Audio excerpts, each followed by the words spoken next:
நீங்கள் பார்த்து கொண்டிருப்பது உங்கள் ரேமா டிவி. இது சத்தியத்திற்கு சாட்சி. ஆண்டவரும் அருமை இரட்சகருமான இயேசு கிறிஸ்துவின் இனிதான நாமத்தினாலே உங்கள் யாவருக்கும் என்னுடைய அன்பின் வாழ்த்துக்கள். பிரியமானவர்களே, ரேமா இவாஞ்சலிக்கல் மிஷன் என்கிறதான சுவிசேஷ ஊழியத்தை ஆண்டவர் இம்மட்டும் ஆசீர்வதித்து கொண்டே வருகிறார். இந்த வருஷத்தின் இறுதி பகுதிக்கு நாம் வந்திருக்கிறோம். ஆண்டவர் இந்த நவம்பர் மாதத்திலும் அவர் நம்மை வழிநடத்தி கொண்டே வருகிறார். ஒவ்வொரு மாதமும் நிறைய மனிதர்களை சந்திப்பதற்கும், குறிப்பாக ஆண்டவரை அறியாத புறவினத்து மக்களை சந்திப்பதற்கும் ஆண்டவர் அதிகமாய் கிருபை கொடுத்திருக்கிறார்.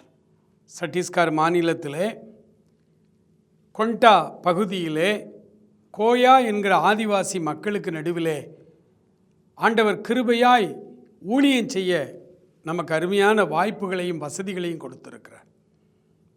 மிகுந்த உபத்திரவம் நிறைந்த ஒரு மாநிலம் என்றால் அது சத்தீஸ்கர் மாநிலம். கிறிஸ்தவர்களுக்கு விரோதமாய் அந்த தேசத்தின் ஆட்சியாளர்கள் முதற்கொண்டு, அங்கு இருக்கிற உயர் அதிகாரிகள் முதற்கொண்டு கிறிஸ்தவர்களை அதிகமாய் துன்புறுத்துகிற ஒரு மாநிலமாய் இருக்கிறது. அந்த மாநிலத்திலே நாம் ஊழியம் செய்கிறோம்.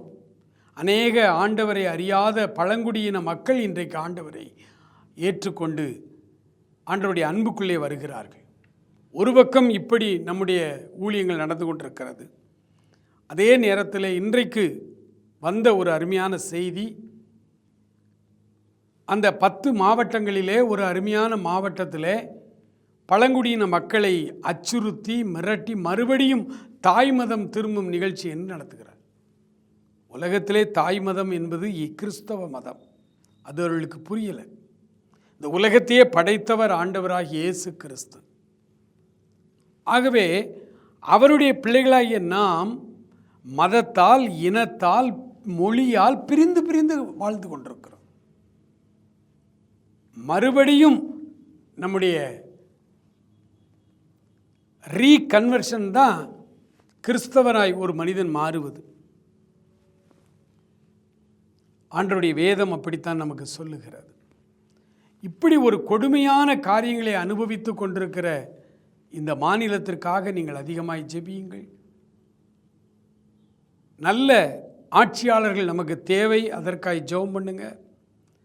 அந்த மிஷனரி ஊழியத்தில் இன்னும் அதிகமாய் கிராமங்களிலே ஒருவேளை சாப்பாடு கூட இல்லாமல் கஷ்டப்படுகிற ஏராளமான ஆதிவாசி மக்கள், சரியான உடை உடுத்த கூட தெரியாத, கல்வியறிவில்லாத மக்கள், அந்த மக்களுக்கு நடுவிலே நாம் அவர்களை நாகரிகம் உள்ளவர்களாய் மாற்றி அவர்களுக்கு அறிவை புகட்டி அவர்களை ஆண்டவருக்குள்ளாய் கொண்டு வந்து கொண்டிருக்கிறோம். அதற்காக நீங்கள் அதிகமாய் ஜெபியுங்கள். அது ஒரு மிகப்பெரிய ஒரு ஊழியம். அது தேவை நிறைந்த ஊழியமும் கூட. அந்த மக்களுக்கு நாம் முதல் முறையாய் நல்ல நல்ல ட்ரெஸ்ஸு உடுத்துவதற்கும், அங்குள்ள பிள்ளைகள், குட்டி பசங்களை கொண்டு போய் பள்ளிக்கூடங்களிலே சேர்ப்பதற்கு கூட அங்கே சரியான ஒரு ஞானம் இல்லாமல், ஒரு 200 வருஷத்துக்கு முன்னால் தமிழ்நாடு இருந்தது போல் இன்றைக்கு அவர்கள் வாழ்ந்து கொண்டிருக்கிறார்கள்.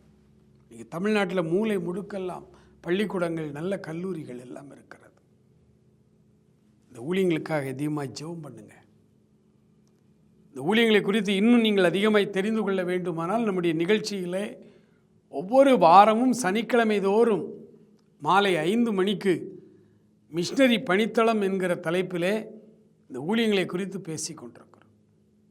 அதற்காக நீங்கள் அதிகமாக ஜெபியுங்கள். ஆண்டவர் உங்கள் உள்ளத்தை ஏவுவாரானால் அந்த ஊழியத்திலே நீங்கள் உங்களுடைய பங்களிப்பை செலுத்துங்கள். ஆண்டவர் நம்மை ஆசீர்வதிப்பாராக.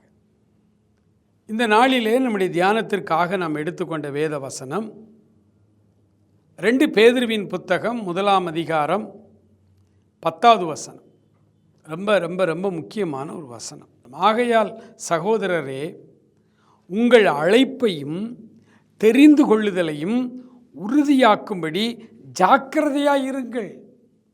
இவைகளை செய்தால் நீங்கள் ஒரு காலம் இடறி விழுவதில்லை. ஒரு காலம் இடறி விழுவதில்லை. இன்றைக்கு அநேக ஆண்டவருடைய பிள்ளைகள் வேக வேகமாய் ஆண்டவரை ஏற்றுக்கொண்டு வருகிறார்கள். உற்சாகமாய் ஊழியம் செய்கிறார்கள். மகிழ்ச்சியாய் கர்த்தருக்கு ஆராதனை செய்கிறார்கள். ஆனால் கொஞ்ச நாட்களிலே தாக்கு பிடிக்க முடியாமல் மறுபடியும் பாவத்திலே விழுந்து விடுகிறார்கள். என்ன முன்னாடி ஓப்பனாக செய்தான், இப்போ அந்தரங்கத்தில் மறைவாக செய்கிறான். அவ்வளோதான். பாவத்திலே விழுந்து கிடக்கிற கிறிஸ்தவம். அதற்கு என்ன காரணம் என்று பேதுரு சொல்லுகிறார் பாருங்கள். உங்கள் அழைப்பையும் உங்கள் தெரிந்து கொள்ளுதலையும் உறுதியாக்கும்படி ஜாக்கிரதையாயிருங்கள். இவைகளை செய்தால் நீங்கள் ஒரு காலம் இடறி விழுவதே இல்லை. இடறி விழுவதே இல்லை. என்னுடைய அழைப்பை நான் அறிந்திருக்க வேண்டும். என்னுடைய தெரிந்து கொள்ளுதலை நான் அறிந்திருக்க வேண்டும். என்னுடைய அழைப்பு என்ன, என்னுடைய தெரிந்து கொள்ளுதல் என்ன? இன்னும் ஒரு சிலர் கேட்பாங்க, பிரதர் எங்களை அழைக்கவே இல்லையா ஆண்டவர்? ஆண்டவர் எங்களை அழைச்சாத்தானே நாங்கள் அந்த அழைப்பில் போக முடியும். இல்லை பிரியமானவர்களே, இந்த உலகத்தில் பிறக்கிற ஒரு மனிதன் கூட தேவ சித்தம் இல்லாமல் பிறக்கலை. பைபிளில் வாசிக்கிறோம், பிள்ளைகள் கர்த்தரால் வரும் சுதந்திரம், கற்பத்தின் கனி அவரால் கிடைக்கும் பலன். அந்த இடத்துல என்ன கிறிஸ்தவ தம்பதிகளுக்குன்னு மட்டுமா போட்டிருக்கு, எழுதியிருக்கு? இல்லை, பைபிள் எக்காலத்துக்கும் உரியது, எல்லாருக்கும் பொதுவானது. அப்போ பிள்ளைகள் கர்த்தரால் வரும் சுதந்திரம் அப்படின்னா இந்த உலகத்தில் உள்ள எல்லா மனிதர்கள், அந்த மனிதர்களுக்கு அந்த பெண்கள் அங்கே கருத்தரித்து ஒரு குழந்தை பிறக்கிறதுல கர்த்தருடைய பிள்ளைகள் கர்த்தரால் வரும் சுதந்திரம். சில தம்பதிகளுக்கு திருமணம் ஆகியிருக்கும், 5 வருஷமாக குழந்தை இருக்காது, ரொம்ப கவலைப்படுவாங்க, கோயில் குளமெல்லாம் சுற்றி வருவாங்க. இப்போ நவீன காலம்ல மருத்துவ வசதி உள்ள காலம், செயற்கை கருவூட்டல், செயற்கை குழந்தைன்னு எத்தனையோ அந்த டெக்னாலஜியில் நம்ம முன்னேறி வந்திருக்கிறோம். ஆகவே இந்த தம்பதிகள் என்ன செய்கிறாங்க, ஒரு டாக்டர்கிட்ட போகிறாங்க, ஒரு கருவுறுதல் மையத்துக்கு போகிறாங்க, அங்கே போய் டெஸ்ட் பண்ணுறாங்க, ஆலோசனை கேட்குறாங்க. இந்த டெஸ்ட்டில் 2 பேருக்குமே, அந்த ஆணுக்கும் அந்த பெண்ணுக்கும், அந்த தகப்பனுக்கும் அந்த தாய்க்குமே, அந்த தம்பதிகள் 2 பேருக்கும் ஒரு குறையும் இல்லைன்னு ரிப்போர்ட் வருது. மெடிக்கல் ரிப்போர்ட் சொல்லுது, இவர்கள் குழந்தை பெற்றுக்கொள்ள எந்த தடையும் இல்லை, சரீர பிரகாரமாக இவர்களுக்கு எந்த வியாதியும் இல்லை, இவர்கள் கருவுறுவதற்கு எதிராக இவர்களுக்கு எந்த பிரச்சனையும் இல்லை, ஒரு பிரச்சனையும் இல்லைன்னு ரிசல்ட் வருது. ஆனால் குழந்தை மட்டும் இல்லை. வருஷம் 5 ஆயிட்டு. எத்தனை தம்பதிகளுக்கு, அப்படிப்பட்ட தம்பதிகளுக்கு ஜெபம் பண்ணுறோம் தெரியுமா உங்களுக்கு? போகிற இடங்களிலெல்லாம், நாங்கள் போகிற ஆலயங்கள், கிராமங்கள், எங்கே போய் நாங்கள் சுவிசேஷ ஊழியத்தை செய்தாலும் எப்படியாவது 2 பேர் வந்துடுவாங்க, பிரதர் எங்களுக்கு குழந்தை இல்லை, கல்யாணம் ஆகி 7 வருஷம் ஆச்சு, கல்யாணம் ஆகி 2 வருஷம் ஆச்சு, கல்யாணம் ஆகி 10 வருஷம் ஆச்சு, குழந்தை இல்லை, எங்களுக்கு குழந்தைக்காக எங்களுக்காக ஜெபம் பண்ணுங்கன்னு சொல்லி வருகிற ஒவ்வொரு கூட்டங்களிலுமே நாங்கள் பார்க்கிறோம். என்றால் ஏன் அவர்களுக்கு குழந்தை இல்லை? சில நேரம் அவர்களுக்காய் ஜெபம் பண்ணுறதுக்கு முன்னாடி பேசுவோம், டாக்டர்கிட்ட போனீங்களா, செக் பண்ணிங்களா, ஏதாவது பிரச்சனை சொல்லியிருக்காங்களா? அதில் ஒரு சில பிரச்சனை சொல்லுவாங்க, டாக்டர்கிட்ட போனோம் பிரதர், இந்த மாதிரி பிரச்சனைன்னு சொல்லியிருக்காங்க, அதுக்கு ரெகுலராக மருந்து ரைட்டு, அந்த மருந்து மாத்திரை நிறுத்தாமல் நீங்கள் சாப்பிடுங்க, அதே நேரத்தில் ஆண்டவர் நமக்கு குழந்தை தரணும், அதுக்காக நம்ம ஜெபம் பண்ணுவோம். கர்த்தருடைய சித்தம் இல்லாமல் இந்த உலகத்தில் யாரும் கருத்தரிக்க முடியாது. அவர்கள் யாராக வேணாலும் இருக்கட்டும், ஆண்டவருக்கு விரோதமானவர்களாக வேண்டுமானால் இருக்கட்டுமே, யாராக வேணாலும் இருக்கட்டும், பிள்ளைகள் கர்த்தரால் வரும் சுதந்திரம், கற்பத்தின் கனி அவரால் கிடைக்கும் பலன் என்றால், ஆண்டவருடைய சித்தம் இல்லாமல் இந்த உலகத்தில் ஒரு குழந்தையும் பிறக்கலைன்னா எல்லா குழந்தையை குறித்தும் ஆண்டவர் ஒரு அழைப்பு வைத்திருக்கிறார். இந்த உலகத்தில் பிறக்கிற அத்தனை பேருக்கும் ஆண்டவர் ஒரு திட்டம் வைத்திருக்கிறார். அந்த திட்டத்தில் உன் வாழ்நாளில் நீ வந்து சேர்ந்துட்டேன்னா நீ தப்பிச்சுக்கலாம், இந்த உலக வாழ்க்கை முடிஞ்சு பரலோகம் வந்துடலாம். இல்லை, இந்த உலகத்தில் வாழும்போது இயேசுநாதர் எனக்கு வேணாம், அவரை எனக்கு பிடிக்காது, அவர் வெள்ளைக்காரன் ஜாமி, அவருக்கு எனக்கு என்ன சம்பந்தம், அதெல்லாம் ஒன்று வேணான்னு சொல்லி உன் இஷ்டத்திற்கு நீ வாழ்ந்தால் நீ இந்த கடவுள் உனக்குன்னு வைத்திருக்கிற அழைப்பை நீ இழந்து போகிறாய்.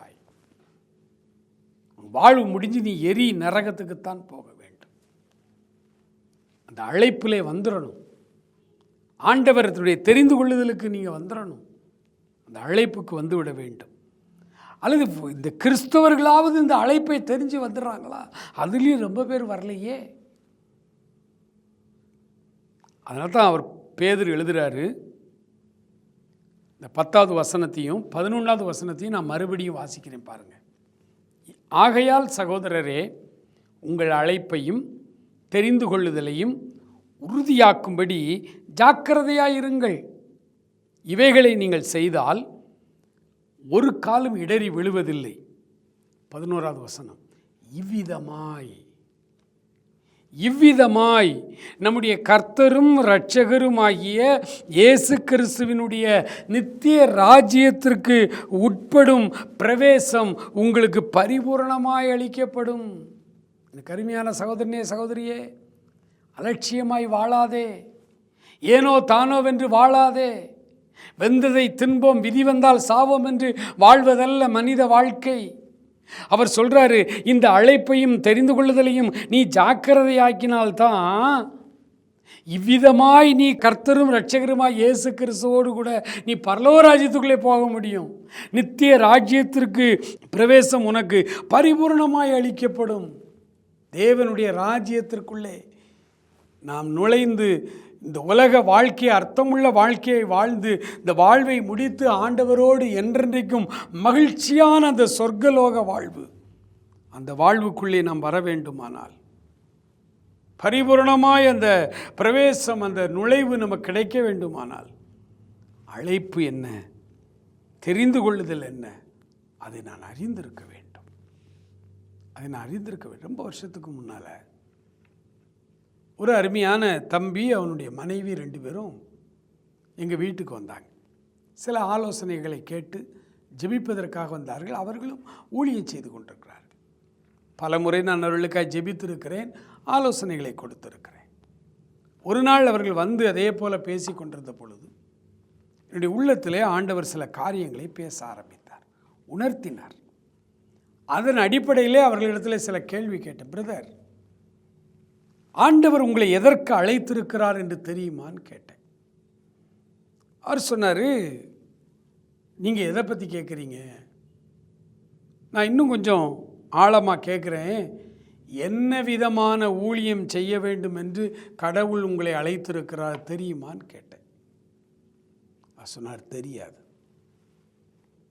என்ன விதமாக என்னை எந்த ஊழியத்திற்கு, என்ன வேலைக்கு என்னை அழைத்திருக்கிறார் என்பதே எனக்கு தெரியாதுன்னார். அப்போ என்ன ஊழியம் செய்கிறீங்கன்னு கேட்டேன். என்னைய கூப்பிட்ட இடங்களில் போய் நான் பிரசங்கம் பண்ணுவேன். அப்படியே போயிட்டுருக்கிறேன். ஆண்டவரை பற்றி மக்களுக்கு சொல்லுவேன். என்னை ஊழியத்தை கூப்பிட்டா அந்த ஊழியத்தில் எனக்குன்னு ஒரு அழைப்பு, ஒரு பாதை, ஒரு தெரிந்து கொள்ள எனக்கு கிடையாதுன்னார். அவர்கிட்ட சொன்னேன், இது ரொம்ப டேஞ்சர் பிரதர்.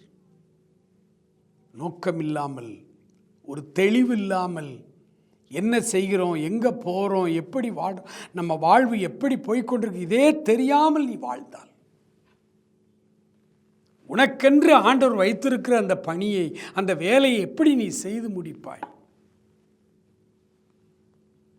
எச்சரித்து அன்றைக்கு அனுப்பினேன்.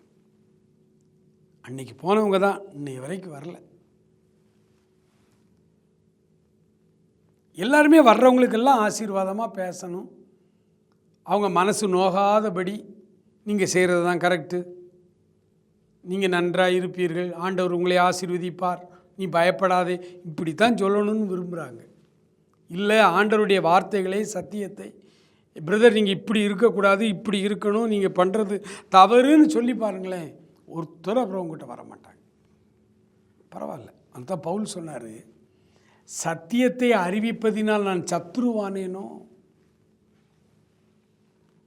சத்தியத்தை நான் சொல்கிறதுனால அநேகருக்கு நான் சத்ருவாக மாறினா கூட பரவாயில்ல, நினச்சிட்டு போங்க. ஆனால் அந்த சத்தியத்தை என்னால் அதற்காக விட முடியாது, பட்டர் தடவி பேச முடியாது.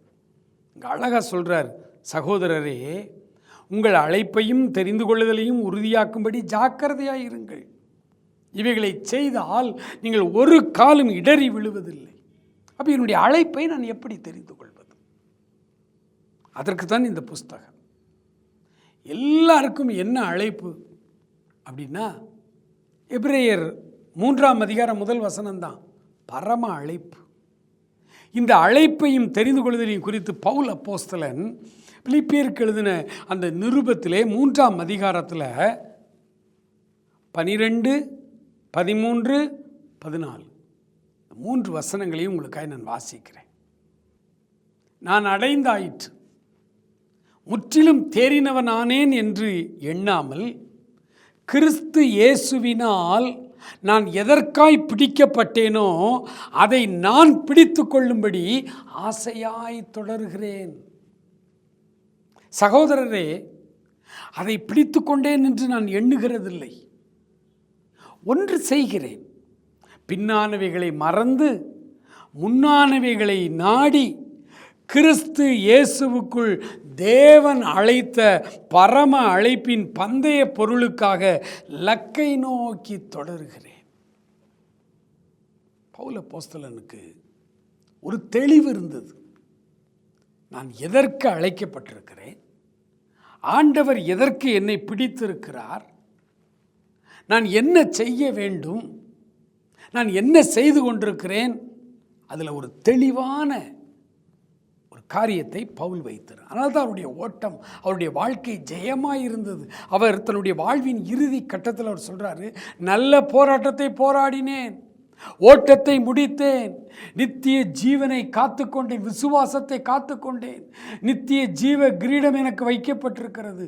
ஒரு தெளிவோடு, ஒரு தீர்மானமாய், ஒரு தெளிந்த புத்தியோடு அவர் இந்த வார்த்தைகளை சொல்லுகிறார். காரணம், அவர் வாழும் பொழுதே அவர் தன்னுடைய ட்ராக் என்ன, நாம் எப்படி ஓடணும், என்ன செய்யணும். இன்றைக்கி இதை சொன்ன உடனே நான் சுவிசேஷனாய் அழைக்கப்பட்டிருக்கிறேனா, நான் மெய்ப்பனாய் அழைக்கப்பட்டிருக்கிறேனா, நான் ஒரு போதகராய் அழைக்கப்பட்டிருக்கிறேனா, நான் ஒரு அப்போஸ்தலனாய் அழைக்கப்பட்டிருக்கிறேனா, நான் ஒரு தீர்க்கதரிசி. இன்றைக்கி சில பேர் பேரை போட்டு தீர்க்கதரிசின்னு டைட்டில் வேறு கொடுத்துக்கிட்டாங்க. அவங்களுக்கு அந்த ஊழியத்தினுடைய வகைகளை தான். ஆனால் பவுல் அப்படி இல்லை. பவுல் அப்போஸ்தலன் ஆகும்படி அழைக்கப்பட்டவர். ஆனால் சுவிசேஷ ஊழியம் செய்தார். ஆசியாவில் 2 வருஷம் போதகராக வேலை பார்த்தார். எல்லா சபைகளுக்கும் கடிதங்கள் எழுதினார். பைபிள் டீச்சராக இருந்தார், மெய்ப்பனாக இருந்தார், தீர்க்கதரிசியாக இருந்தார். 5 விதமான அழைப்பு பைபிளில் எபேசியர் 4ஆம் அதிகாரத்தில் போட்டிருக்கு. 5 விதமான அழைப்பிலையும் ஊழியம் செய்தார் பவுல். பவுல் எதற்கு அழைக்கப்பட்டார்?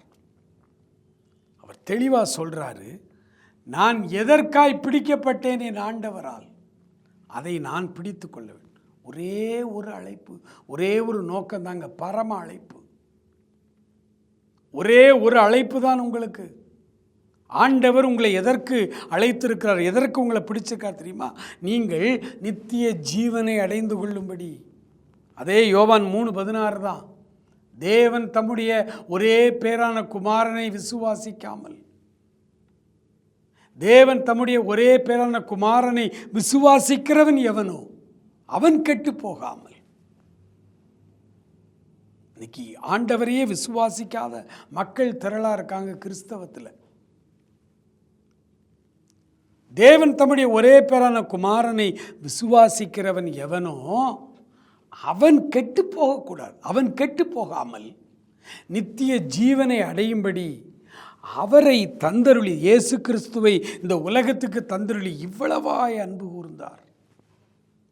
தன் சொந்த குமாரன் என்றும் பாராமல் அவரை நமக்காய் கொடுத்தவர். தம்முடைய சொந்த குமாரன் என்றும் பாராமல் இயேசு கிறிஸ்துவை நமக்காய் ஒப்பு கொடுத்தவர். எனக்கு அன்பானவர்களே, ஆண்டவர் நம்மை எதற்கு பிடித்திருக்கிறார், எதற்கு நம்மை அழைத்திருக்கிறார்? இன்றைக்கும் இந்த அழைப்புக்குள்ளே வராதவர்கள், ஆண்டவரை அறியாதவர்கள், ஆண்டவருக்கு விரோதமான விரலுக்காய் நாம் ஏன் கண்ணீரோடு ஜெபித்து கொண்டிருக்கிறோம்? கிறிஸ்தவ திருச்சபையிலும் கூட 3/4 பேர் இன்னும் ஆண்டவரை ஏற்றுக்கொள்ளாமல் தான் வெறும் பெயர் கிறிஸ்தவர்கள். பேரை மட்டும் வச்சுக்கிடுவாங்க. எல்லாரையும் போல் தண்ணி அடிப்பான், டாஸ்மாக் போவான், சாராயம் குடிப்பான், சிகரெட்டு குடிப்பான், எல்லாரையும் போல் விபச்சாரம் பண்ணுவான், எல்லா அசுத்தங்களையும் செய்வான், எல்லா யூடியூப்பில் எல்லா ஆபாச சைட்டுக்கும் உள்ளே போவான், எல்லாம் தப்பும் பண்ணுவாங்க. பேர் மட்டும் ஆபிரகாம், ஐசக்கு பேர் வச்சு விடுவாங்க. நல்ல கிறிஸ்தவ பேர், சர்ச்சுக்கு தான் போவாங்க. அவன்லாம் கிறிஸ்தவனா?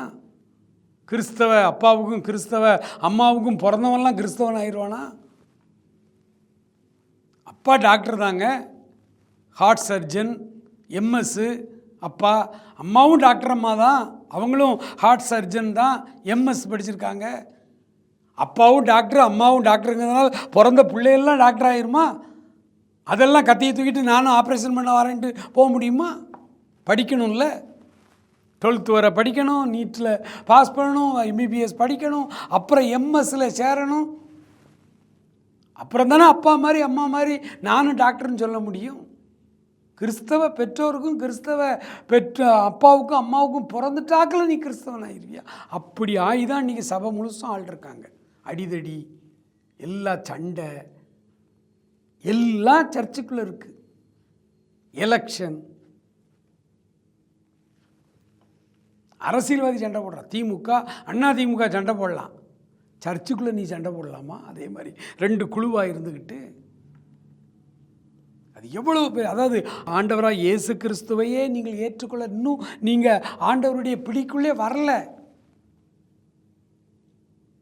அதான் ஒருத்தர் சொன்னார், சர்ச்சுக்குள்ளே இருக்கிற எல்லாருமே ஏசப்பா பிள்ளைங்க கிடையாது, ஆனால் ஏசப்பா பிள்ளைங்க எல்லாருமே சர்ச்சைக்கு கட்டாயம் வருவாங்க. அதுதான் வித்தியாசம்.